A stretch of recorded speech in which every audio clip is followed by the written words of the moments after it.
Bonjour à toutes et à tous, très heureuse de vous retrouver sur BioBoss TV pour ce nouveau numéro de Bi-Entrepreneur, le rendez-vous, vous le savez, désormais dédié à l'entrepreneuriat au féminin. J'ai le plaisir de recevoir aujourd'hui Graphie Ratamouin. Bonjour. Bonjour. Alors vous êtes cofondatrice de Pinoy Burger. C'est ça. Donc vous êtes un restaurant qui propose des burgers dont on parlera dans quelques instants. Je voudrais juste commencer par votre levée de fonds assez exceptionnelle de 15 millions. Finalement, l'année dernière. Où est-ce que vous en êtes de votre déploiement aujourd'hui? Alors aujourd'hui, on a 12 restaurants, 8 à Paris, 4 en région. Mais c'est marrant parce que si je reviens 10 ans en arrière, quand on a ouvert le premier restaurant, j'aurais jamais cru qu'un jour que quelqu'un me poserait cette question aujourd'hui. Parce qu'à l'époque, on voulait juste ouvrir un restaurant de quartier avec moi en cuisine, mon associé en salle. Et quand je vois les 10 ans qu'on a parcourus, c'est juste dingue. C'est pour ça que je tenais à vous poser cette question en premier, parce que c'est assez exceptionnel. Ça part d'un rêve, finalement, et aujourd'hui, ça devient quelque chose d'absolument impressionnant. Alors, est-ce qu'on peut en savoir davantage sur cette chaîne et votre singularité, finalement? Alors, nous, on fait des burgers servis à table, donc vraiment une expérience de restauration classique. Vous n'êtes pas avec un plateau, on vient prendre votre commande à table. Et ensuite, toute l'idée, c'était de faire les choses bien. Donc, on a des super ingrédients servis par un staff trop cool, dans un décor unique pour chaque restaurant, parce qu'on est assez amoureux d'architecture. Et voilà, faire les choses bien, jour après jour. Et cette idée, elle est née entre le Mexique et les États-Unis. C'est ça. C'est assez rigolo comme anecdote. Ça part d'une idée comme ça, lors d'un voyage de la part de votre cofondateur. Oui. Et qui vous a passé un petit coup de fil en vous disant, ben voilà, j'ai cru comprendre que tu voulais monter un business si on faisait ensemble. Et c'est parti de là. C'est parti de là, exactement. C'est même... En fait, il m'envoie un message Facebook un jour me disant « Salut, on ne se connaît pas, je m'appelle Rudy, j'aimerais ouvrir un restaurant de burgers, est-ce que ça te dit ?» Alors moi, je lui dis on va peut-être commencer par prendre un verre et on verra ensuite. Et en fait, le courant est très vite passé et on s'est dit allez, tentons l'aventure. Voilà. Vous êtes fille d'émigrés sri-lankais. Oui. Est-ce que c'était envisageable pour vous, cette aventure entrepreneuriale à l'origine? Alors, c'est une bonne question. Je ne sais pas si vous savez, mais dans les restaurants parisiens, en cuisine, c'est beaucoup de Sri Lankais, beaucoup de Bangladais. Et c'est vrai que mes parents, quand je leur ai dit, après avoir fait toutes mes études en France, que j'allais ouvrir un restaurant, j'avoue, ils n'ont pas trop compris. Mais là où j'ai de la chance, c'est qu'ils m'ont laissé faire. Ils m'ont dit, ils vous ont fait confiance. Voilà, si c'est ce qui te convient, vas-y, on est avec toi. Et qu'est-ce qui vous a motivé, vous, personnellement, intrinsèquement, à vous lancer dans cette voie?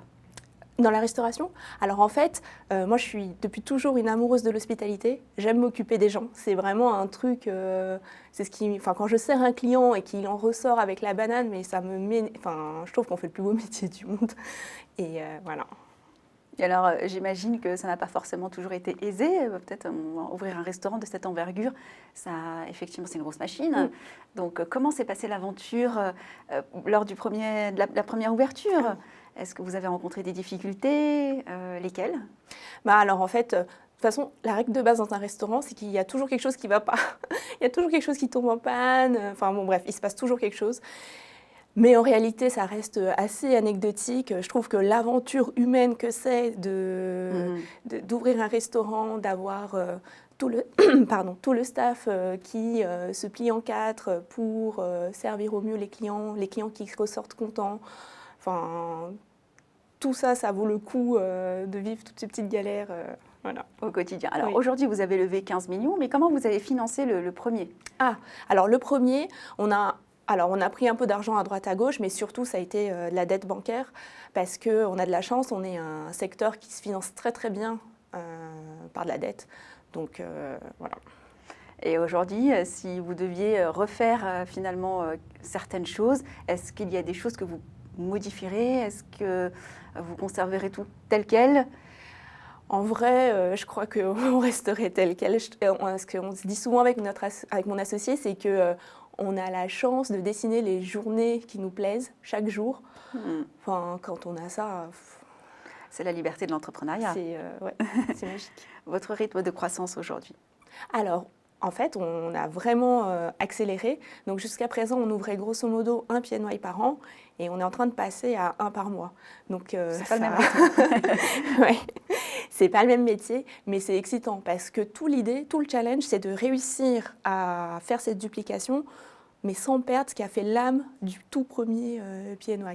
Et je crois savoir que parmi vos singularités, c'est que vous n'avez pas la même décoration dans tous les restaurants. C'est ça. Donc c'est plus difficile à dupliquer peut-être, non? Ah bah complètement.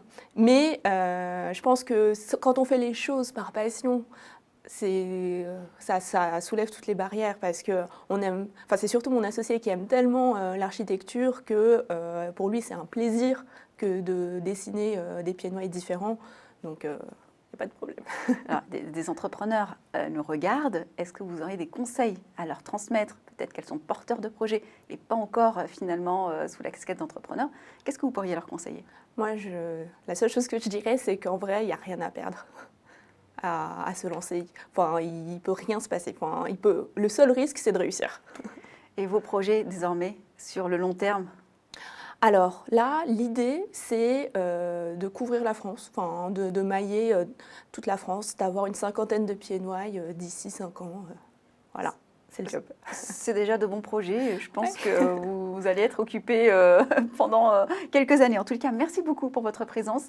Merci pour tout la joie que vous transmettez justement à tous vos clients et aux personnes qui gravitent autour de vous. Merci à vous de nous avoir suivis également lors de cette émission. On se retrouve bientôt pour un prochain numéro Bio-Entrepreneur sur BioBoss TV.